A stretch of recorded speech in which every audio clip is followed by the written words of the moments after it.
Olá, meu nome é Pedro. Meu nome é Lincoln. Nós somos psicólogos clínicos, professores universitários e sócios do Instituto Cognitivo e Comportamental de Psicologia em Niterói, Rio de Janeiro.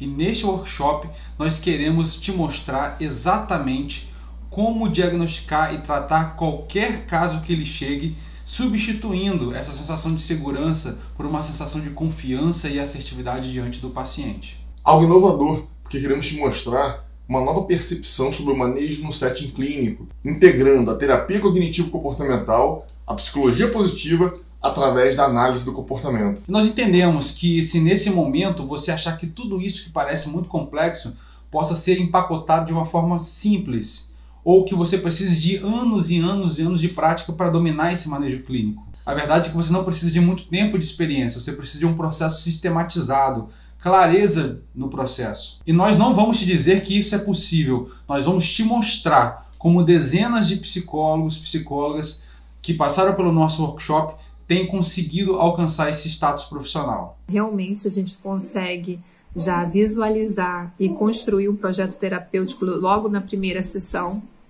como eles falam realmente, utilizando ferramentas que são baseadas em evidência científica e tendo sucesso com isso, né, na intervenção. O que eu percebo é formar um terapeuta, né, que esteja apto a diagnosticar e a tratar qualquer tipo de caso que chegue no consultório, né. Para nós que somos psicólogos clínicos, isso tem feito uma diferença, né, posso falar por mim, muito grande, porque nos dá uma segurança profissional.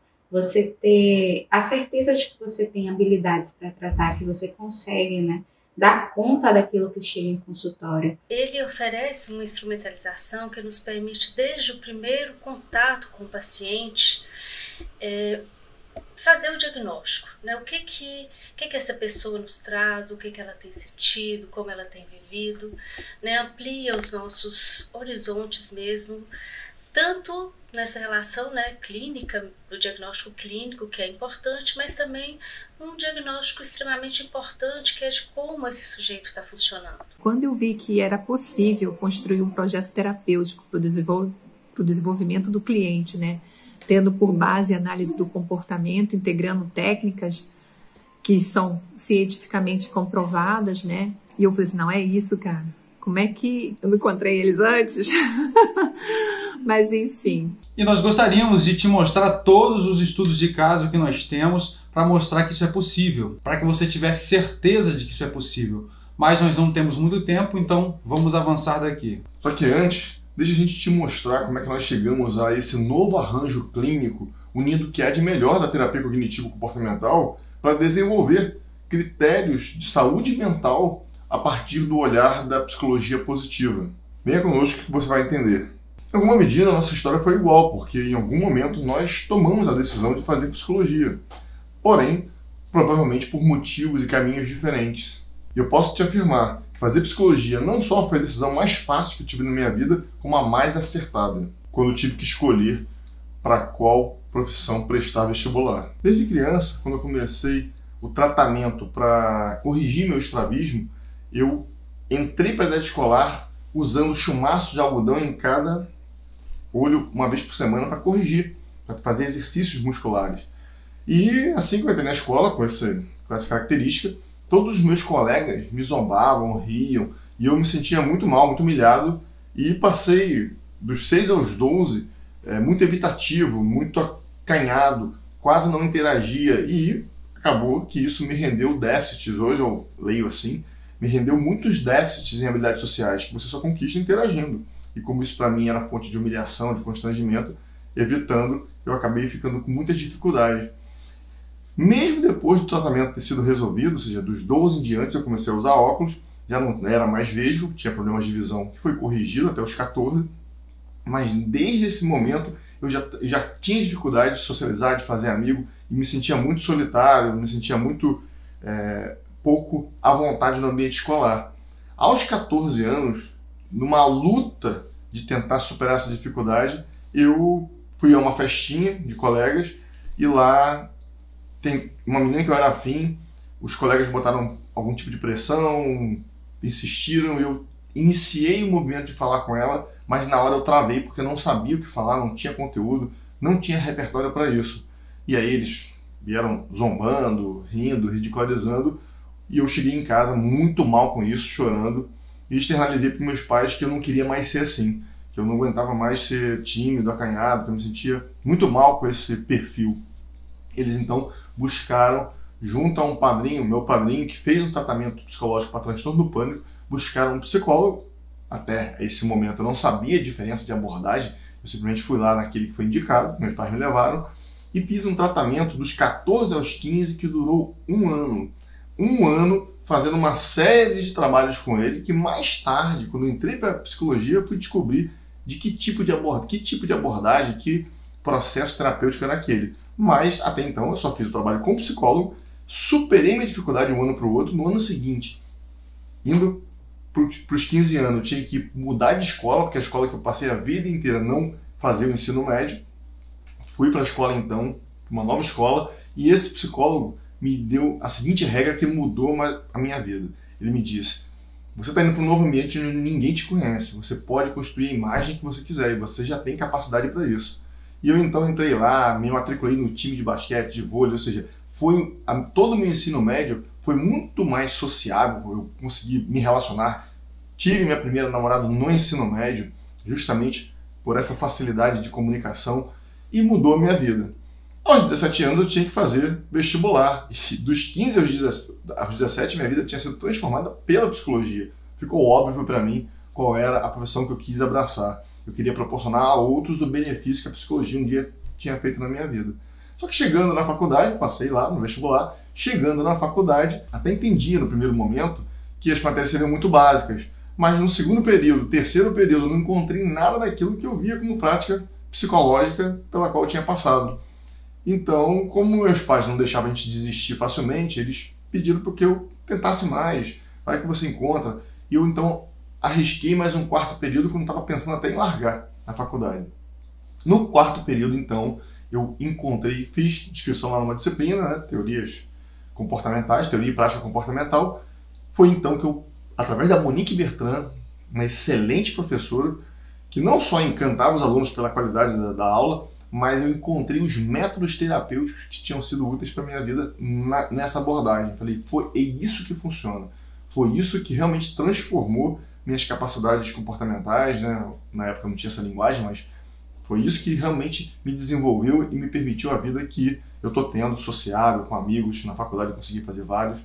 Enfim, daquele momento em diante, eu comecei todo o semestre, embora tenha sido o único semestre que a faculdade era predominantemente psicanalizada, era um instituto de psicologia e psicanálise, com um viés bem psicanalítico, mas eu comecei todo o semestre a pedir a Monique um livro, né? Eu conseguia ler um livro por semestre da TCC de forma independente, porque eu tinha todos os outros livros e textos das outras matérias, mas mantinha do meu trajeto de casa para a faculdade, né? Eu morava em São Gonçalo, tinha que fazer faculdade lá no Rio de Janeiro, pegava 2 conduções, então eu tinha todo o deslocamento de ida e de volta para estudar, e estudei até o final da faculdade toda a literatura que ela me indicava como sendo assim as bases iniciais desse estudo.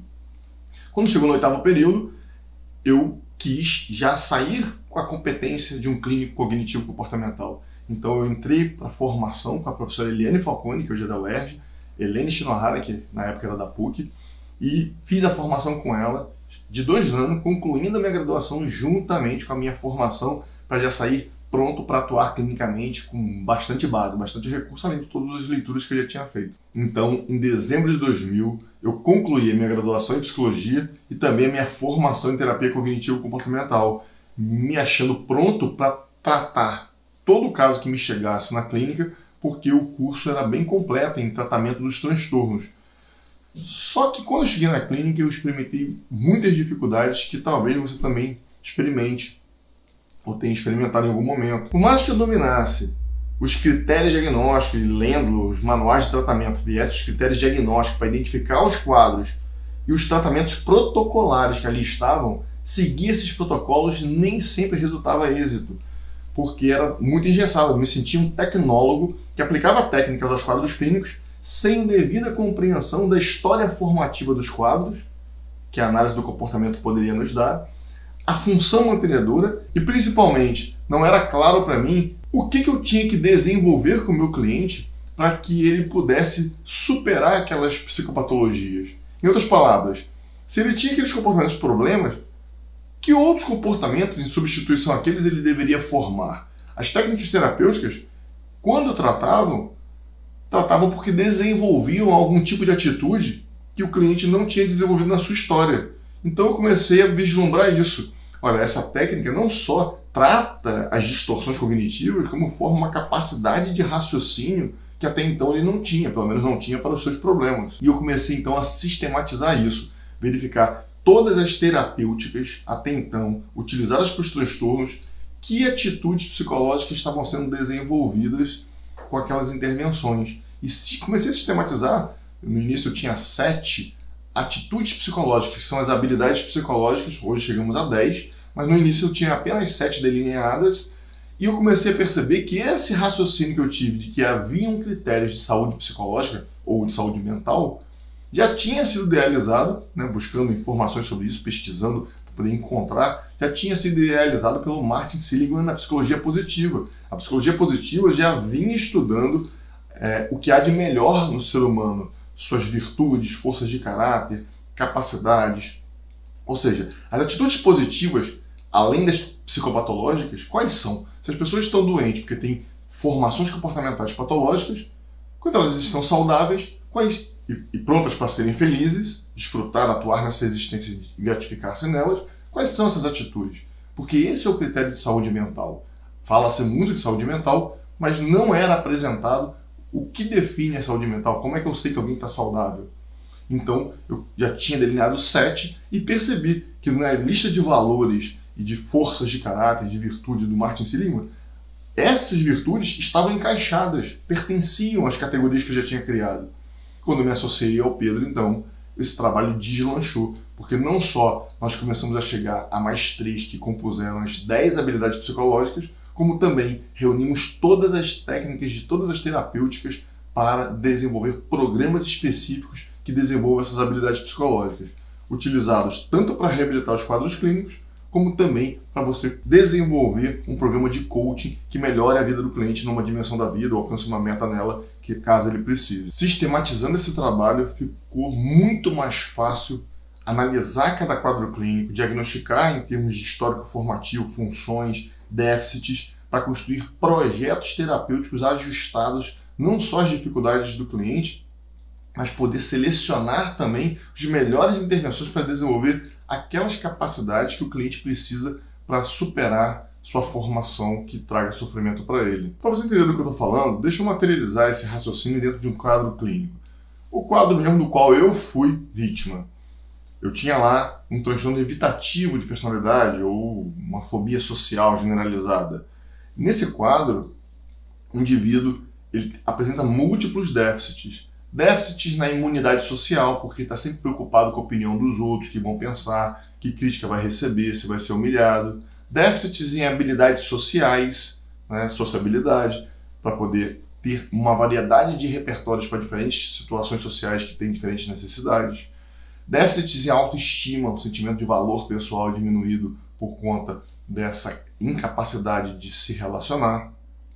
Então, se você consegue promover HP de autoestima, HP de imunidade social e HP de sociabilidade com esses pacientes, você está desenvolvendo as atitudes que ele precisa para superar o comportamento, o excesso comportamental de fuga, esquiva, inibição e ansiedade condicionada a essas situações. E onde você encontra as terapêuticas, as técnicas para desenvolver essas atitudes? Em todos os recursos que até aqui a terapia cognitivo-comportamental desenvolveu. Ela evolui à medida em que demonstra resultados de suas intervenções. Então nós passamos por uma primeira geração que apresentou aí métodos de dessensibilizatórios e de desenvolvimento de repertórios, uma segunda geração com métodos cognitivos de modificação de regras, de conceitos, de percepções, de raciocínio, uma terceira geração que trouxe foco na relação terapêutica, com a FAP, que trouxe aumento da regulação emocional e tolerância com a terapia de aceitação e compromisso, práticas de mindfulness. Então, nós pegamos todas as técnicas de cada uma dessa geração, tem, por sua vez, um portfólio enorme delas, para poder compor o melhor tratamento para todos os transtornos, focado nas habilidades psicológicas que cada transtorno precisa a partir de um histórico que os desenvolve assim. Fizemos isso para todos os transtornos, nós chegamos a desenvolver o nosso manual de diagnóstico contextual funcional com déficits em habilidades psicológicas para todos os transtornos clínicos e também reunimos todos os recursos da TCC para formar essas habilidades psicológicas no nosso manual cognitivo-comportamental de habilidades psicológicas. Mas antes de chegar a essa produção toda, eu passei por uma jornada universitária que me fez conhecer o Pedro. Há mais de 15 anos que eu dou aula na Veiga de Almeida, tanto Tijuca, passando por Tijuca, Barra, Cabo Frio, pela Maria Tereza, onde fui coordenador do curso. Então, chegando em Cabo Frio, que foi o último lugar onde eu assumi um posto de docência, eu tive a grata alegria de poder conhecer o Pedro, que na época foi meu aluno, mas um aluno diferencial em termos de dedicação, responsabilidade e consistência de estudo. Era um leitor quanto mais, que trazia muito enriquecimento às minhas ideias, e a gente então formou essa parceria que se tornou extremamente produtiva, e ele trouxe, com a sua capacidade de leitura, de organização de materiais, todos os recursos, todos construímos inventários, instrumentos de medida dessas habilidades psicológicas, dos níveis de felicidade em cada dimensão. Escrevemos a duas mãos, né, eu e ele, os livros todos. Então, um trabalho que já dura aí cerca de 20 anos, porque assim, em dezembro de 2000 eu me formei, estamos em 2021, mais de 20 anos de carreira dedicada à produção de conhecimentos e tecnologias terapêuticas para os psicólogos. E há quase 10 anos ministramos a maioria dos cursos juntos, fundamos a inteligência psicológica e desenvolvemos o curso de capacitação avançada, tanto na modalidade presencial quanto online. E hoje já foram mais de 20 turmas concluídas, mais de 1000 profissionais formados nesse que é o curso mais completo que nós temos, o curso de capacitação avançada. Agora eu quero que você preste muita atenção para entender qual é a diferença entre o que estamos propondo e a forma tradicional. Queremos te mostrar por que a maioria dos terapeutas falha ou deixam de ser mais efetivos. E uma ficha vai cair na sua cabeça, fazendo com que a partir de agora você veja todo esse processo de uma forma diferente. A maioria dos psicólogos que não conseguem obter êxito nos seus atendimentos realizam uma anamnese padrão. Na tentativa de avaliar o quadro do cliente, mas sem parâmetros, eles não conseguem examinar bem as queixas dos seus pacientes. Por desconhecimento, muitas vezes, não realizam uma avaliação contextual funcional do quadro, isto é, eles podem até identificar a sintomatologia, que é o que o manual tradicional, o DSM, a CID, apresentam, os sintomas, mas não o histórico formativo desses padrões comportamentais. Muito menos os fatores que mantêm esse funcionamento. E, por fim, não conseguem metas claras porque não sabem quais são os repertórios, as habilidades psicológicas que precisam ser desenvolvidas. Se não têm metas claras, não desenvolvem não estruturam um bom PDP, que é o processo de desenvolvimento psicológico, ou seja, não tem um projeto de trabalho terapêutico claro, consistente, bem integrado e coerente. Assim, não reúne as melhores intervenções para atender às demandas dos seus clientes. Acaba que a terapia se torna conversacional do início ao fim. Infelizmente, essa é uma realidade de muitos terapeutas, é o que a gente chama de falácia da escutatória. Porque terapia não é apenas escutar, acolher o que o paciente tem a narrar aleatoriamente. Acontece que o cliente pode até conseguir um alívio dos seus sintomas, porque ele acumulou tensões ao longo da semana. Na sessão, ao narrar todas essas adversidades e sofrimentos, pela catarse pode sair aliviado. Mas nada mudou, ele volta para a mesma vida, com o mesmo padrão, acumula tensões novamente e narra na próxima sessão num ciclo interminável. Com o passar do tempo, o cliente percebe que não está funcionando a terapia, alguma coisa não vai bem e pode não voltar, desacreditar o profissional, até não propagandear bem o nome desse profissional, dizendo que terapia não funciona, que ele tentou muito tempo e que era só bate-papo, conversinha, acabando a desqualificar toda a categoria.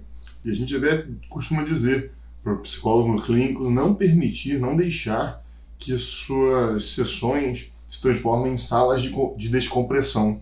mas ele não vai ter como fazer diferente se ele não tiver recursos e parâmetros para isso. Que o que falta aos clientes são os repertórios. Apenas a catarse traz alívio, mas sem o repertório, que são as habilidades psicológicas, as atitudes saudáveis, o paciente não consegue efetivar mudanças na sua vida. Ou seja, nós podemos te afirmar que se um cliente precisa de 2, 3 anos, 5 anos na terapia, alguma coisa na metodologia terapêutica não está certa. Você não está conseguindo ajudar o seu cliente e ele pode sair desacreditado dizendo que não vá para o profissional tal, que é só conversa, só bate-papo, não funciona. E você, como profissional, vai ver os seus sonhos de viver bem e prosperar da psicologia naufragando. O que queremos aqui é substituir essa insegurança, esse processo embaçado, embolado, em algo claro, algo sistematizado, para que você possa efetivamente trabalhar com a psicologia científica, com parâmetros e processos onde o próprio cliente entende o seu progresso. Dito isso, tome nota agora, a partir de agora, porque nós vamos te mostrar como realizar uma investigação desde a primeira sessão, onde você já vai levantar excelentes hipóteses e potencialmente já ter aí um diagnóstico baseado nos parâmetros das habilidades psicológicas, não necessariamente nos parâmetros do DSM, para você reunir todos os critérios que permitem um diagnóstico. Caso você tenha que dar um laudo oficial, você vai precisar de instrumentos que validem o seu discurso, que você vai testar. Mas para efeito clínico, para transformações, na primeira sessão, diante das queixas do cliente, você já pode começar um trabalho de mapeio das interações disfuncionais. O que significa isso? Nós temos uma variabilidade comportamental, ou seja, as pessoas elas evoluem, elas num contínuo de interação, elas se desenvolvem em uma série de contextos. Contextos incluem locais, pessoas, atividades com as quais se envolvem. Então, dentro de casa, tem os locais, tem as atividades da casa, tem as pessoas na casa. No trabalho, tem o trabalho, as atividades do trabalho, as pessoas do trabalho. Então, na escola, as pessoas, as atividades escolares. Então, ao longo da vida, nessas experiências, nós vamos formando nossas atitudes. Então, quando o cliente chega com uma queixa de ansiedade, por exemplo, ele está falando que ele tem essa atividade corporal, comportamental, né? A iniciação dos reflexos emocionais de ansiedade, porém, não são todos os contextos da vida. Em que ocasiões isso acontece? Então, a gente pode começar a mapear as circunstâncias em que as queixas se dão, para você poder, fazendo um registro minucioso das propriedades do contexto, encontrar o que nós chamamos de vulnerabilidade ambiental. Ou seja, os gatilhos, os eventos que, uma vez que ele se envolva com eles, as suas reações estarão alteradas por um histórico que formou assim para essa relação. Então, quais são essas relações que estão mal formadas? Gatilho, vulnerabilidade ambiental. Além disso, você vai especificar também quais são os pensamentos e conceitos utilizados por ele para interpretar esses eventos, que são o que nós chamamos de vulnerabilidades cognitivas, porque ele formou uma diversidade de conceitos. Para essas situações, quais são eles? O quão ajustados aos fatos, aos impactos, às probabilidades estão, para que você possa avaliar se está distorcido ou não. E estando distorcido, tem um trabalho terapêutico a realizar.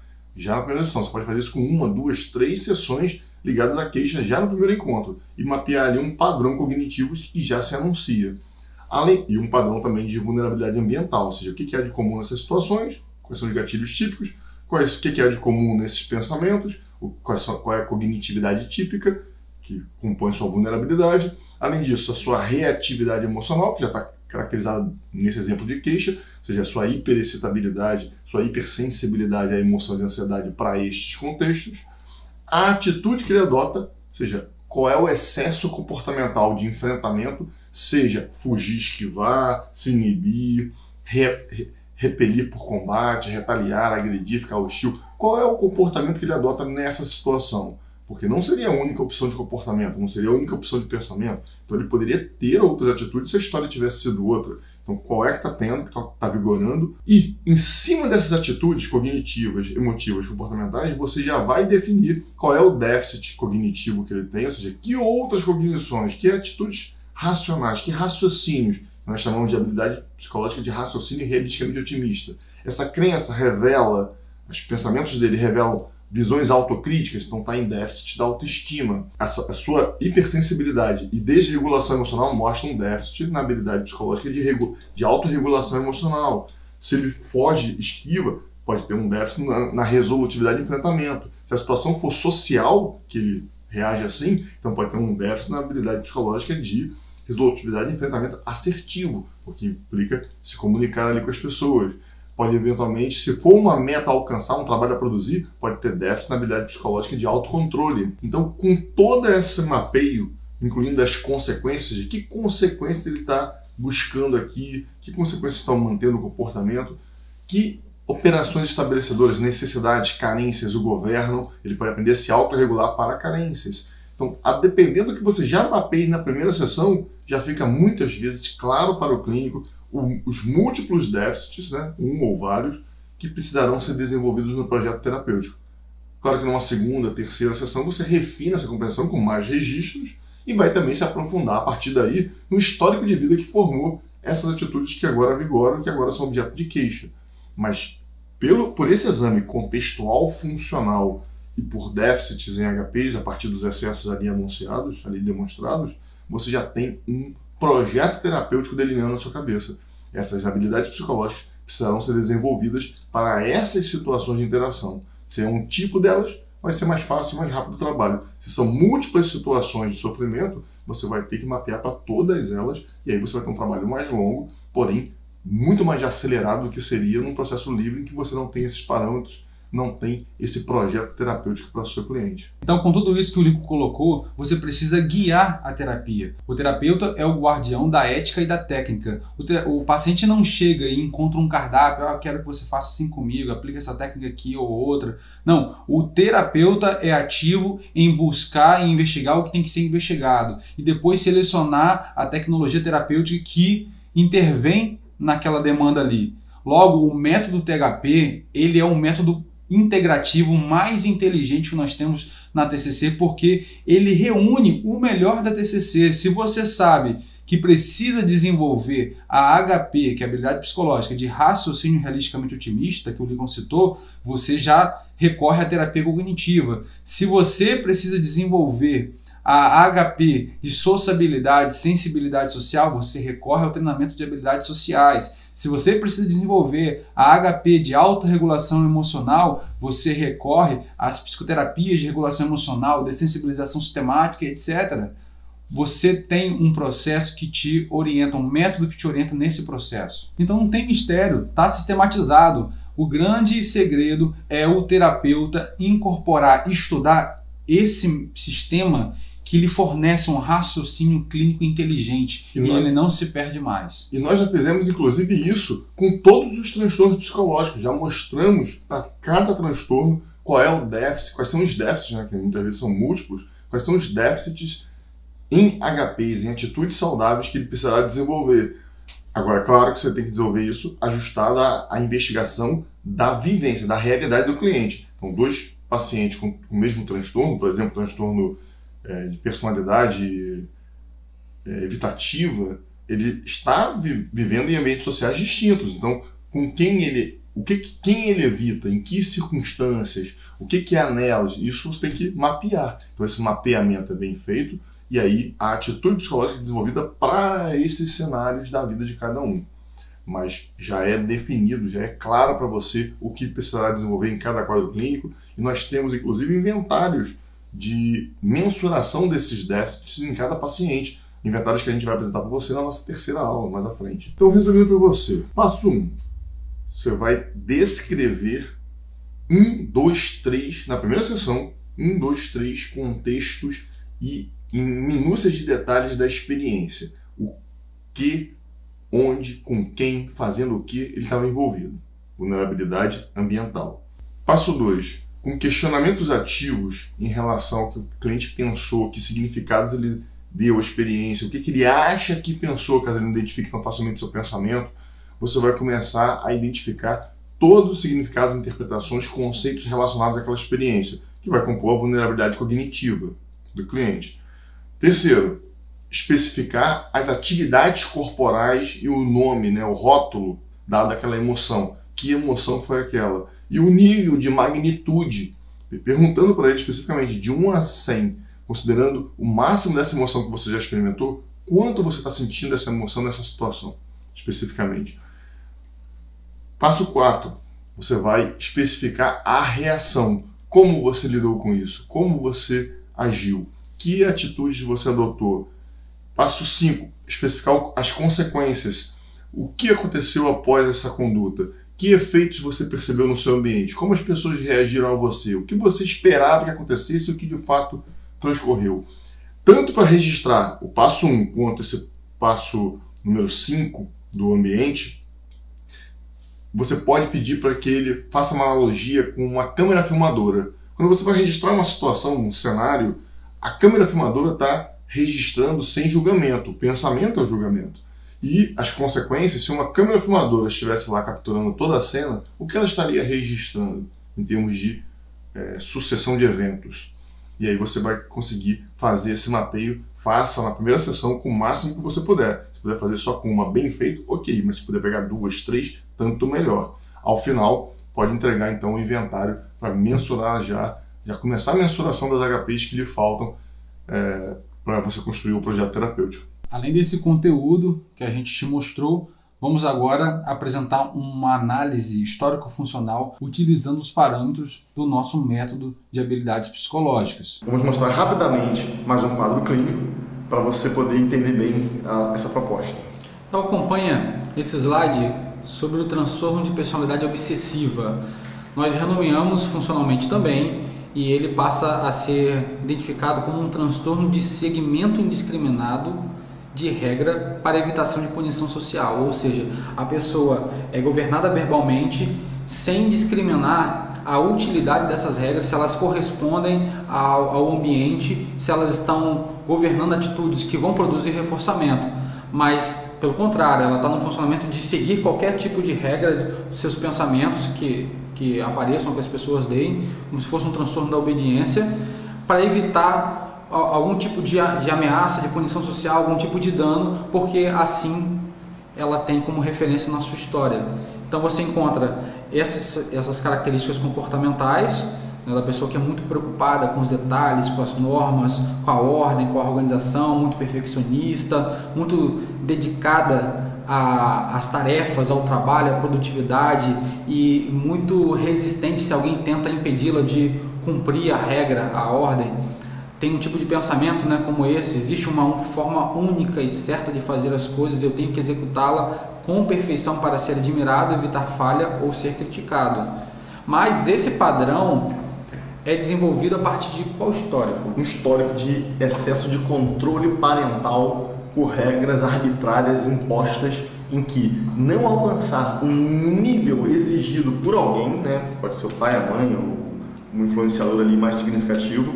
Se a pessoa estabelece uma exigência e antes da pessoa alcançar isso, qualquer coisa que esteja abaixo disso, ela é criticada, cobrada, pressionada e só é aliviada a punição e talvez até admirada quando alcança aquele nível de exigência. Agora sim, aí a pessoa se alivia das tensões que vinham naquele período. Por isso que o transtorno obsessivo, a pessoa é muito ansiosa, muito tensa, porque ela está sempre buscando a boa forma, a forma certa, o perfeccionismo. Porque se não ficar daquele jeito perfeito, ela vai ser punida. Então ela aprendeu isso na vida e fica muito ansiosa no período.